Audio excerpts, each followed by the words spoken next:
Hi friends, welcome to our channel. ఇదైతే నేను ఎక్కడికి వెళ్ళానో చూసేద్దాం రండి. మా ఇంటి దేవుడైన శ్రీ మద్దిమాను గురప్ప స్వామికి అయితే వెళ్ళాము. ఇది ఎక్కడ ఉంటుందంటే పోర్మాల నుంచి అయితే వెళ్ళొచ్చు అనమాట.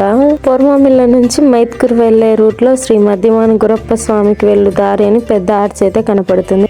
ఇంకా చూసేయండి శ్రీ మద్దిమాను గురప్ప స్వామి టెంపుల్ అయితే. ఇంకా అక్కడైతే ప్రసాదాలు అయితే వండుకుంటారు. కొత్తగా పెళ్ళైన వాళ్ళైతే పొంగు పాలని పోస్తారనమాట. అన్నం ఉడికే ముందుగా పైన పొంగు వస్తుంది కదా, ఆ పొంగును తమలపాకు చుట్టి తమలపాకులో పట్టుకొని గజస్తంభంకి ఎదురుగా అయితే పైకి అయితే విసిరేస్తారు. మేమైతే ఇంటి దగ్గర నుంచి ఒక కొబ్బరికాయ అయితే తీసుకొచ్చాము అనమాట. పక్కన అమ్మవారు ఉందని చెప్పేసి ఇంకో టెంకాయ తెమ్మని చెప్పి మా హస్బెండ్ అయితే పంపించాను అనమాట. తీసుకొని వచ్చాడు. ఇంకా టెంకాయ తీసుకొని వచ్చాక మేము కూడా గుడి చుట్టూ 3 ప్రదక్షిణ అయితే చేసాము. ఇదైతే మద్ది చెట్టు అనమాట. దీనివల్లే శ్రీ మద్దిమాను గురప్ప స్వామి అని కూడా అంటారనమాట. ఇంకా లోపల వీడియోస్ ఫొటోస్ తీయొద్దన్నారని చెప్పేసి లోపలికి అయితే తీసుకెళ్ళలేదు, తీయలేదు. ఇంకా అలా దేవుని దర్శనం చేసుకుని రిటర్న్ అయితే స్టార్ట్ అయ్యాము.